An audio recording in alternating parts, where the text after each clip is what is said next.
can change the wind till you get the power from the wind. Take the step of faith. Use the gift of faith. Yes. When the mgonjwa, what will happen? Miracles. Bwana Yesu asifiwe. Tumshukuru Mungu Baba, katika jina la Yesu tunakushukuru tena kwa ajili ya siku ya leo, asubuhi njema ya leo. Asante kwa ajili ya neno lako ambalo Mungu umeliweka mbele yetu. Tuko tayari kusikia, tunatamani kusikia. Mungu uliye mwalimu mwema, Roho Mtakatifu uliye mwalimu mwema, tufundishe tena. Katika jina la Yesu ninaomba. Amen. Haleluya. Bwana Yesu asifiwe. Tunamshukuru Mungu tena kwa ajili ya siku ya leo. Jana tulianza vizuri kujifunza habari za Roho Mtakatifu. Bwana Yesu asifiwe. Na tunazungumzia habari za karama za Roho Mtakatifu. Karama za Roho Mtakatifu. Bwana Yesu asifiwe. Na jana nilipoonyesha ya kwamba ndani yako Mungu amekupa kitu. Hujaja duniani bure. Kuna kipawa, kuna karama, kuna zawadi ambayo Mungu amekupa. Bwana Yesu asifiwe. Na tumepewa ule mstari wa kusimamia kitabu cha waraka wa kwanza wa Yohana sura ya 4 mstari wa 13. Waraka wa kwanza wa Yohana sura ya 4 mstari wa 13, Wakorintho wa kwanza 12 mstari wa kwanza, Wakorintho wa kwanza 12 mstari wa kwanza, pamoja na Timotheo wa kwanza sura ya 4 mstari wa 14. Bwana Yesu asifiwe. Niwekeze neno la andiko la Timotheo wa kwanza sura ya 4 mstari wa 14. Tulisome hilo tunapoendelea leo. Timotheo wa kwanza sura ya 4 mstari wa 14. Timotheo wa kwanza sura ya 4 na mstari wa 14.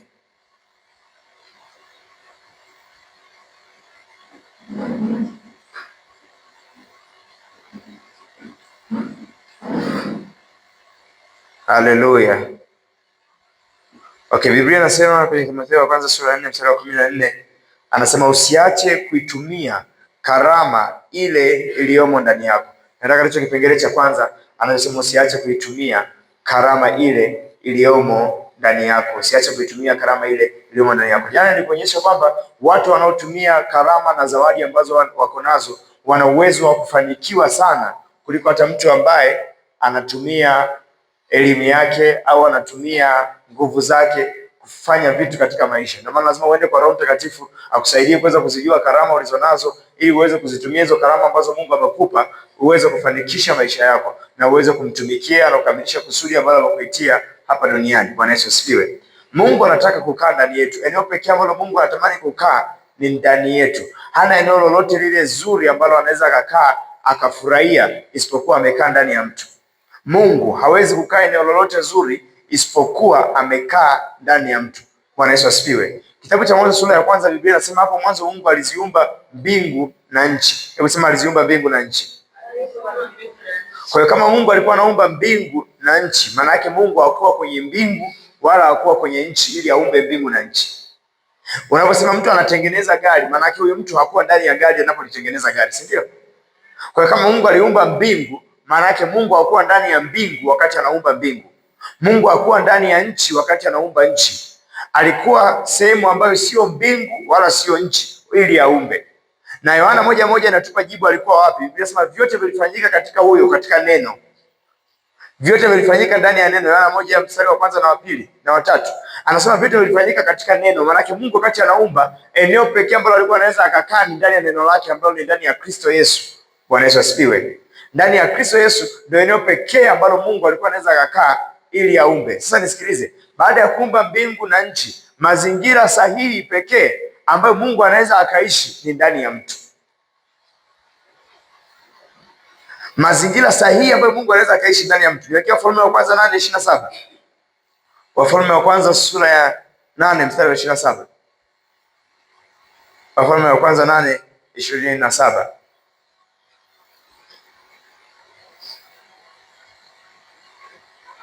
Tusome hilo andiko hapo ubaoni 1, 2, 3. Lakini Mungu je, atakaa kweli kweli juu ya nchi? Tazama, mbingu hazikutoshi, wala mbingu za mbingu. Sembuse nyumba hii niliyoijenga. Hebu sema mbingu hazikutoshi, wala mbingu za mbingu. Haleluya. Kwa hiyo kutokana na hilo andiko tunafahamu kwamba mbingu hazimtoshi Mungu. Mungu hawezi akakaa mbinguni. Mbingu ni ndogo sana ili Mungu aweze kukaa. Anasema sio mbingu tu, hata mbingu za mbingu haziwezi kumtosha Mungu ili akae ndani yake. Angalia kitabu cha Isaya 66. Isaya 66 kuanzia mstari wa kwanza. Isaya 66 kuanzia mstari wa kwanza. Anasema hivi, Isaya 66. Bwana asema hivi, mbingu ni kiti changu cha enzi na duniani mahali pangu pa kuwekea miguu yangu. Mtanijengea nyumba ya namna gani? Na mahali pangu pa kupumzikia ni mahali gani? Kwenye mstari maana yake Mungu anakuonyesha ya kwamba mbingu hazimtoshi, duniani ni sehemu tu kuwekea miguu pake. Anasema mtanijengea nyumba ya namna gani? Kwamba hakuna nyumba ambayo unaweza mkanijengea ambayo naweza nikakaa. Mbinguni hakuwezi kunitosha, wala duniani miguu yangu tu ndio inaweza ikatosha huko. Haleluya. Mstari wa pili anasemaje? Anasema maana mkono wangu ndio ulioleta hivi vyote, vitu hivi vyote vikapata kwako, si ndio? Vikapata kutokea, asema Bwana, lakini huyu ndiye nitakayemwangalia. Hebu siwezi kupengele pamoja na mimi, 1 2 3. Lakini mtu huyu ndiye nitakayemwangalia, mtu aliye mnyonge, mwenye roho iliyopondeka, atetemekae asikiapo neno langu. Kwa tafsiri nyingine Mungu anasema hivi, mbinguni hakunitoshi, duniani hakunitoshi, lakini nikipata mtu ambaye moyo wake umepondeka, roho yake imepondeka, mtu ambaye anatetemeka akisikia neno langu, ndani ya huyo mtu ninaweza nikakaa. Haleluya.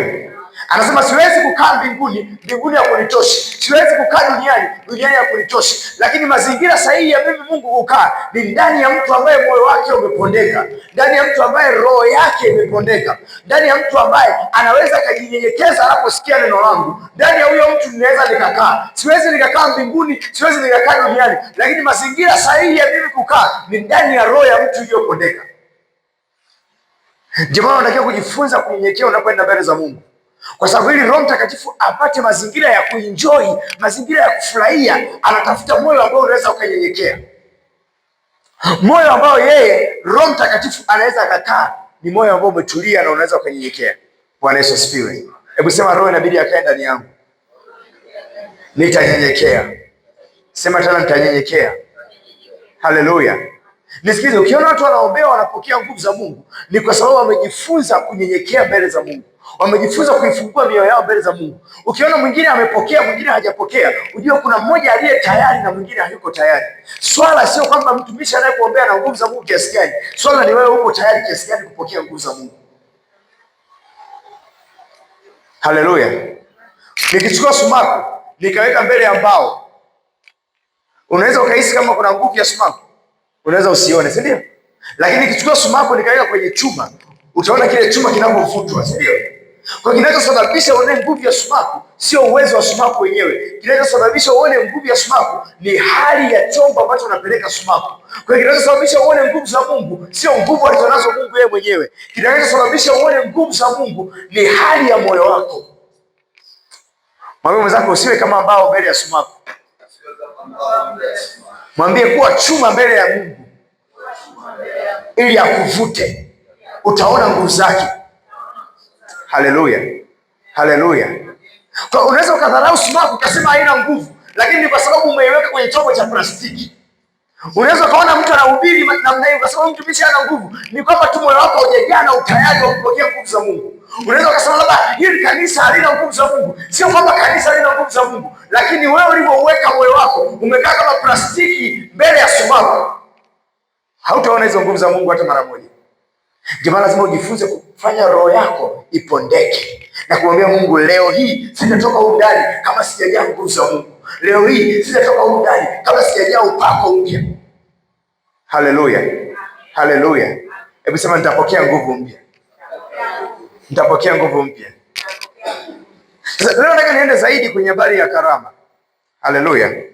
Na tunataka tuangalie baadhi ya karama ambazo tunazo. Angalia kitabu cha Wakorintho wa kwanza sura ya 12. Wakorintho wa kwanza sura ya 12 anzia mstari wa 7. Wakorintho wa kwanza 12 anzia mstari wa 7. Anasema hivi, lakini kila mmoja hupewa ufunuo wa Roho kwa kufaidiana. Twende mbele. Maana mtu mmoja kwa Roho apewa neno la hekima, na mwingine neno la maarifa. Hizi ndio karama ambazo tunazo. Karama ya kwanza anasema kuna karama inaitwa neno la hekima, nyingine inaitwa nini? Neno la maarifa, apendavyo Roho yeye yule. Nyingine na mwingine imani, kuna karama ya imani katika Roho yeye yule, na mwingine karama za kuponya katika Roho yule mmoja. Mstari wa 10. Na mwingine matendo ya miujiza, na mwingine unabii, na mwingine kupambanua roho, mwingine aina za lugha, na mwingine tafsiri za lugha. Alafu akasema lakini kazi hizi zote huzitenda Roho huyo mmoja yeye yule, akimgawia kila mtu peke yake kama apendavyo yeye. Sasa leo nataka kuzielezea hizi karama ambazo zimetajwa hapa. Hizi ni karama main tu, karama ambazo ni mama, ziko 9, lakini tuna karama zaidi ya hizo 9. Bwana Yesu asifiwe. Lakini hizi karama mama ziko ngapi? 9. Sasa nataka tuanze kuelezea karama moja moja hapa ndani ya hizi siku 6 ambazo tumebakia nazo siku 5. Nirudishie mstari wa 10, nataka nianzie kwenye karama ya kupambanua roho. Rudi mstari wa 10. Mstari wa 10 anasema na mwingine matendo ya miujiza, mwingine unabii, na mwingine kupambanua roho. Hebu sema kupambanua roho. Moja kati ya karama ambayo tunayo ni karama inaitwa kupambanua roho. Kupambanua roho. Bwana Yesu asifiwe. Haleluya. Sasa kama unaandika hapo juu, sasa andika hiyo karama ya kupambanua roho. Karama ya kupambanua roho. Tunataka tuelezee hii karama inaweza kusaidia kubadilisha maisha yako.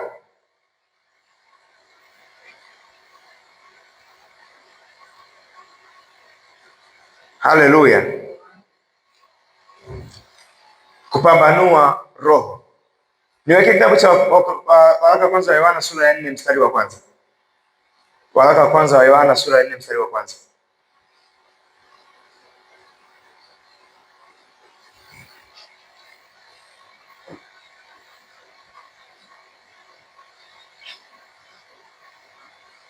Waraka kwanza wa Yohana sura ya 4 mstari wa kwanza. Haleluya. Tusome ile andiko 1, 2, 3. Wapenzi, msiamini kila roho, bali zijaribuni hizo roho kwamba zimetokana na Mungu, kwa sababu manabii wa uongo wengi wametokea duniani. Rudia tena 1, 2, 3. Wapenzi, msiamini kila roho, bali zijaribuni hizo roho kwamba zimetokana na Mungu. Nataka uone hicho kipengele cha kwanza.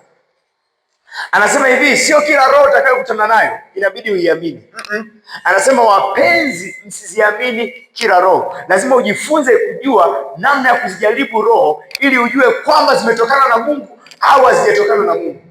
Kuna hii karama ambayo tunapewa na Roho Mtakatifu inaitwa karama ya kupambanua roho. Moja kati ya kazi ambayo Mkristo unayo ni kuweza kujua kile kinachotokea ibadani, kile kinachotokea kwenye maisha yako kimesababishwa na roho ya aina gani. Kile kinachoendelea kinasababishwa na roho ya aina gani? Ni roho ipi ambayo inafanya kazi ibadani? Ni roho ipi inafanya kazi kwenye biashara yako? Ni roho ipi inafanya kazi kwenye ndoa yako? Ni roho ipi inafanya kazi kwenye masomo yako? Anasema usiwe mwepesi tu wa kuamini kila roho, lazima uanze kujaribu na kutaka kujua hii ni roho gani inayosababisha hichi kitu. Hii ni karama itakayokusaidia usienende tu kwa sababu unaona kitu ni kizuri. Lazima uenende ukijua hichi kitu kinaenenda kwenye mapenzi ya Mungu.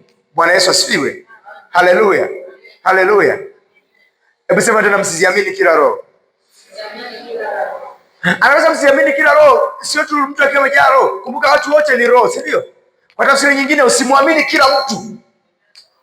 Lakini jaribu kujua kila mtu ambaye amekuja kwako ametoka kwa Mungu au ametoka wapi. Ukijua hivi kuna watu ambao hutafanya nao biashara.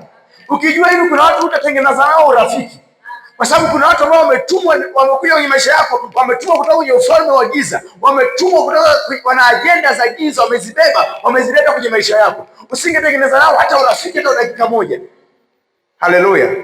Kuna watu wengi ambao wamepoteza vitu vingi kwenye maisha yao, wamepoteza miaka mingi ya maisha yao kwa sababu tu kuwa kwenye mahusiano yasiyo sahihi, kuwa tuna marafiki ambao sio sahihi, kuwa tuna watu ambao wanafanya nao kwenye biashara ambao watu sio sahihi, kwa sababu gani? Hawakujua kupambanua roho, kujua huyu aliyekuja ameletwa na kitu cha namna gani. Haleluya. Haleluya. Ukikosa hii karama unaweza ukajuta kwenye maisha yako kwa muda mwingi. Unaweza ukapoteza miaka mingi ya maisha yako kwa sababu tu kuna mtu ulimruhusu aingie kwenye maisha yako. Kuna mtu ulimruhusu aingie kwenye biashara yako. Kuna mtu ulimruhusu aingie kwenye kanisa lako, ukamwamini, ukampa na cheo, lakini hakuwa wa Mungu. Haleluya. Haleluya. Usiwe mwepesi kumwamini kila mtu. Tunapokea watu wote kanisani, lakini hatuwaamini watu wote kanisani kirahisi. Haleluya. Haleluya. Usinyanyuke ukasema tu anasema Bwana Yesu asifiwe. Yesu mwenyewe alisema si wote wasemao Bwana Bwana watakaoingia. Kuna wengine wanakuja na Bwana Yesu asifiwe nyingi, lakini nyuma yao wana ajenda za giza. Kuna watu wanakuja kwenye maisha yako, ukiwatazama namna hii, utasema usi ndo Apostle Paul, ndo Paulo mwenyewe huyu. Haleluya. Kama hujakaa vizuri ni Yuda Iskarioti. Haleluya. Mwambie usiamini kila roho.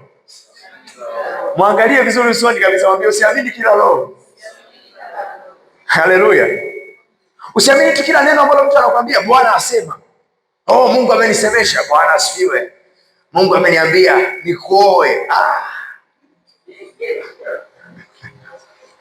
Usiamini kila roho. Haleluya. Niwekea Wakorintho wa kwanza 14 mstari wa 29.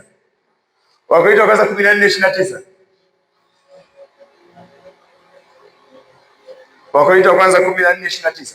Tusome ile andiko 1, 2, 3. Na manabii wanene 2 au 3 na wengine wapambanue. Rudia tena. Na manabii wanene 2 au 3 na wengine wapambanue. Mtu anaweza kaja na neno la kinabii kwako, lakini unaruhusiwa kulipambanua kwanza. Asiseme tu Bwana amenisemesha tufanye wote biashara. Anavyoongea lazima ujue namna ya kupambanua. Lazima ujue namna ya kupambanua. Usiseme tu ni unabii, amesema Bwana asema. Haitoshi kusema Bwana amesema. Haleluya. Haleluya. Bwana amesema unisaidie. Twende taratibu mpendwa. Haleluya. Mtu anakuja tu anagonga ofisini kwa pasta, Bwana amesema Jumapili nihubiri. Unaitwa nani mpendwa? Mimi mtumishi wa Mungu, nimetoka mlimani huko kwenye maombi ya siku 8. Haleluya. Jumapili hii nipe madhabahu kanisani. Utawapa madhabahu watu ambao wamepoteza kanisa. Haleluya. Haleluya. Bwana amenisemesha nimuoe mtoto wako. Twende taratibu mpendwa. Lazima tujifunze kupambanua hiyo roho iliyokusemesha ni roho ya namna gani. Tuna karama ndani yetu inaitwa kupambanua roho. Tuna karama ya kupambanua roho. Hatuwezi kukubali tu umekuja unasema Bwana amesema tuanze biashara pamoja. Bwana Yesu asifiwe. Haleluya. Nisikilize. Mungu aliyemsemesha Petro kwamba nenda nyumbani kwa Kornelio, ndio Mungu huyo aliyemsemesha Kornelio kwamba kamwite mtu anaitwa Petro. Kwa hiyo kama Mungu amekusemesha wewe, anisemeshe na mimi. Usije tu kwa haraka ukasema tu Bwana asema. Kama Bwana anasema ndani yako, anasema pia ndani yangu. Akisema na wewe, aseme na mimi pia. Sitaenda tu kwa sababu wewe umesema. Ninapambanua hiyo roho inayozungumza ni roho ya namna gani. Haleluya. Haleluya. Kuna watu wamedanganywa sana na hizi Bwana asema. Leo hii maisha yao yameharibika. Mimi mtumishi wa Mungu na huwa nawaambia pisa watu Bwana asema, lakini lazima nihakikishe napambanua roho. Ukiona ninachokiongea kiendani na neno la Mungu, kataa.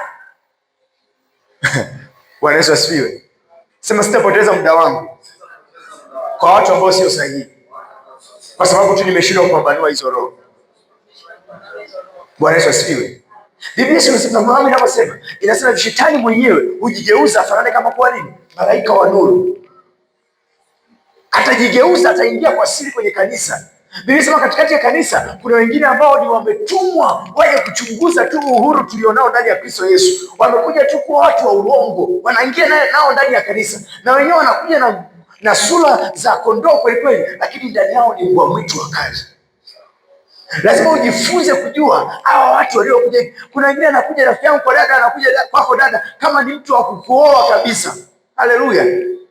Kila sentensi anayoongea unaona kabisa ya muuaji ndio huyu, lakini ni mbwa mwitu kweli kweli. Haleluya. Mabinti wangapi wamepoteza maisha yao, wameharibikiwa maisha yao kwa sababu tu kuna watu waliwaamini wakisema I love you. I love you, I love you. I love you, I love you. Lakini kilichopo ndani, I want to use you. Nataka nikutumie tu. Bwana Yesu asifiwe. Hatutapotea tena. Baada ya hapa, hatupotei tena katika jina la Yesu. Haleluya. Haleluya. Wewe nikupe sababu kwa nini tunatakiwa tupambanue roho. Kwa nini unatakiwa kupambanua roho? Andika hizi sababu. Kwa nini unatakiwa kupambanua roho? Sababu za kwa nini unatakiwa kupambanua roho.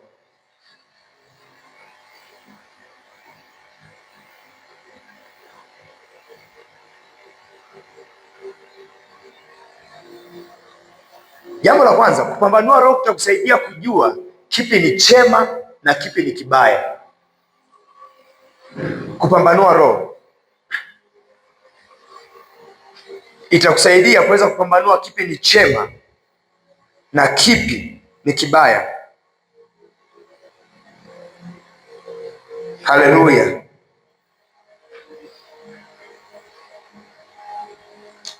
Kitabu cha Waebrania sura ya 5, lazima ujue kupambanua kipi ni chema na kipi ni kibaya. Waebrania 5 mstari wa 14.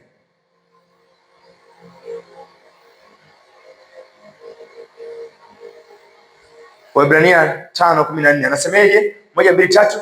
Lakini chakula kigumu ni cha watu wazima, ambao akili zao kwa kutumiwa zimezoezwa kupambanua mema na mabaya. Bwana Yesu asifiwe. Mungu anataka roho yako ifikie uwezo wa kupambanua kipi ni chema, kipi ni kibaya. Lazima ujue hii kitu, lazima uwe na uwezo wa kujua hili jambo ambalo linazungumzwa ni jambo zuri, hili jambo linalozungumzwa ni jambo baya. Bwana Yesu asifiwe. Haleluya, haleluya. Usiseme tu ndio kwenye kila kitu, usiseme tu ndio kwenye kila kitu. Lazima ufikie uwezo ambao akili zako za kiroho kwa kuzitumia vizuri zina uwezo wa kupambanua kitu kizuri na kitu nini kibaya, mpango mzuri na mpango mbaya. Lazima huo uwezo uweze kufika. Hiyo ni level ya kwanza, kupambanua roho. Ya pili, sababu ya pili, unatakiwa kupambanua roho, unatakiwa kupambanua roho ili uweze kujua ni roho ipi ipo ya nyuma ya kitu kinachoonekana ni kizuri. Unatakiwa kupambanua roho ili ujue ni roho ipi ipo nyuma ya kitu kinachoonekana ni kizuri. Rafiki zangu nisikilizeni, unaweza ukawa na kitu chema, umevuka kwenye hii level ya kupambanua mema na mabaya. Kitu ni chema kabisa, lakini lazima ujue ni roho ipi ambayo inasababisha hicho kitu chema kitokee. Mtu anaweza kaja kwako na wazo zuri kabisa, lakini ile kwa sababu ni wazo zuri haimaanishi ulikubali tu. Haleluya! Lazima ujue ni roho ipi ipo nyuma ya hicho kitu.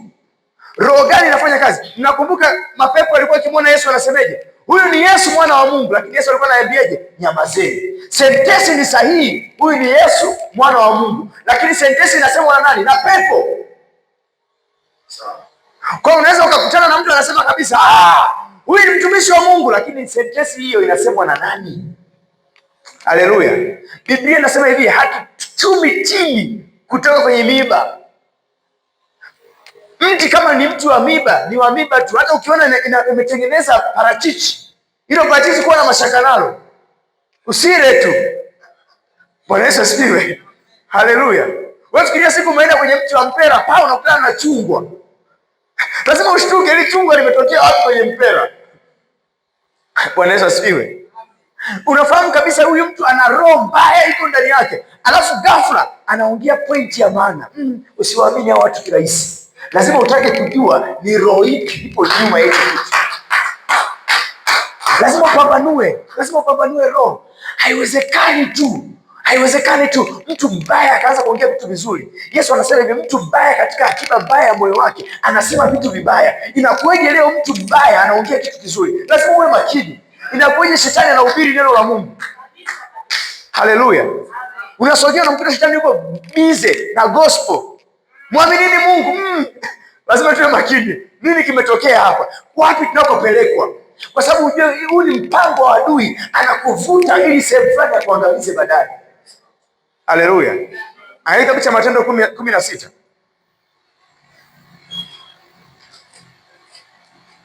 Matendo 16.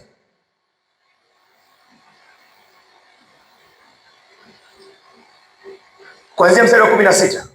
Matendo 16 kuanzia mstari wa 16. Natamani tuisome hii habari kwa pamoja ubaoni. Matendo 16 kuanzia mstari wa 16. Twende 1, 2, 3. Ikawa tulipokuwa tukienda mahali pale pa kusali, kijakazi mmoja aliyekuwa na pepo wa uaguzi akatukuta. Aliwapatia bwana zake faida nyingi kwa kuagua. Twende. Akamfuata Paulo na sisi, akapiga kelele akisema, watu hawa ni watumishi wa Mungu aliye juu, wenye kuwahubiria njia ya wokovu. Jamani, mnaona pepo linachokifanya hapa? Haleluya! Sentensi zinazoongea sio za uongo, si ndio wapendwa? Ila anayeongea, roho inayoongea ndio ya uongo, lakini inachoongea hapa ni kitu kizuri kabisa. Watu hawa ni watumishi wa Mungu aliye juu. Yaani alijakosea hata Mungu mwenyewe. Sema ni Mungu aliye juu, wenye kuwahubiria njia ya wokovu. Haleluya! Mstari wa 18 akasema, twende moja mitatu. Akafanya hayo siku nyingi, lakini Paulo akasikitika, akageuka akamwambia yule pepo, ninakuamuru kwa jina la Yesu Kristo, mtoke huyu. Akamtoka saa ile ile. Haijalishi anaongea ukweli, lakini kama ni pepo tu, inabidi amtoke huyo. Haleluya!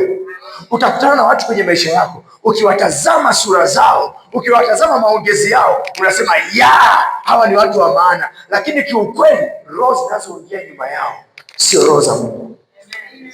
Na kama utaacha ziendelee kuongea namna hiyo, kuna siku tu watafungua sura yao. Kuna watu watakuja nao kwenye biashara, watakuja kama na mipango mizuri, rafiki yangu, lakini kuna siku watafungua sura yao, utagundua hawakuwa wa Mungu. Ni vyema uweze kupambanua hizi roho mapema. Usipoteze miaka yako kushirikiana na watu waovyo. Usipoteze miaka yako kwenye kanisa kuwaamini watu waovyo. Usiwapoteze miaka yako kwenye huduma ulionayo kushirikiana na watu ambao hawana nia ya kimungu, lakini wamekuja kama kondoo. Usipoteze miaka yako kuamini mtu atakuwa na wewe kwenye ndoa, lakini kiukweli ni shetani aliyekuja, ni Delila aliyekuja kuangamiza maisha ya Samson. Haleluya, haleluya. Baada ya hapo tutawagundua kina Delila mapema sana. Hatutapoteza muda wao, hawatachukua chochote kutoka kwetu. Tutawagundua mapema kweli kweli. Kwa sababu leo hii tunapotoka hapa tutamwambia Mungu, tunataka tupe kupambanua roho. Tutakapokuwa tunatembea tupambanue ni roho gani zinafanya kazi. Haleluya, haleluya. Kwa sababu ya pili, wanataka kupambanua roho, unabidi ujue ni roho ya namna gani iko nyuma ya kitu chema. Kinaonekana ni chema kabisa, hakina shida. Haleluya. Sababu ya tatu, inabidi ujue nia ya jambo linalofanyika. Mtu anaweza akawa anayeongea ni mtumishi wa Mungu kabisa, lakini nia yake ni mbaya. Bwana Yesu asifiwe. Inawezekana hata roho yake iko vizuri na anaongea jambo jema, lakini nia aliyokuja nayo sio nzuri. Bwana Yesu asifiwe. Tumekuwa kwenye utumishi, tumefahamu kuna wakati unaweza kukuta ni mtumishi wa Mungu kabisa, lakini kwa sababu ya maumivu alionayo moyoni akasimama hapa mbele akaongea mahubiri ambayo sio ya kweli, kwa sababu kuna kitu kimemuumiza akaja kutuhubiria hapa. Bwana Yesu asifiwe. Au inawezekana tu ana shida ya hela, Mungu hajamwambia atafundisha kuhusu sadaka, akaja kutufundisha kuhusu sadaka. Sawa kabisa, anahubiri mahubiri ya kweli na ana Roho Mtakatifu ndani, lakini nia iliyomleta sio ya kimungu. Haleluya, haleluya. Mtu anaweza akaja kwako hajaongozwa hata na pepo, ni mtu wa Mungu kabisa, ni mtumishi wa Mungu kabisa, ni kaka fulani, dada fulani wa kanisani, unajua kabisa amejaa roho na ananena kwa lugha za malaika na za binadamu, lakini kuna wakati akaja kwako na nia ovu. Kuna nia inaweza ikawa ya tofauti ambayo sio ya Mungu, inaweza kaingia ndani ya mtu akajikuta anafanya kitu ambacho ni cha kimungu kabisa, ni kitu chema, lakini kama nia yake sio njema, bado sio ya kwenda naye, bado utaki kumwamini, bado atakupoteza. Unapofanya huduma, unafanya huduma kwa nia gani? Unapokuja maombi ya asubuhi, morning glory, unakuja kwa nia gani? Lazima tujue nia. Na ndio maana inabidi uweze kuwa na karama ya kupambanua roho, kujua nia ya mtu. Ni kweli amekuja na ananena kwa lugha rapakatayada jepegete. Mungu ameniambia. Tunataka kujua nia hicho kitu. Haleluya. Angalia kitabu cha Wafalme wa Pili. Mambo ya Nyakati wa Pili. Mambo ya Nyakati wa Pili 25 mstari wa kwanza. Mambo ya Nyakati wa Pili sura 25 mstari wa kwanza. Angalia ujamaa mfalme anaitwa Amazia. Tuangalie ubaoni tusome wote 1 2 3.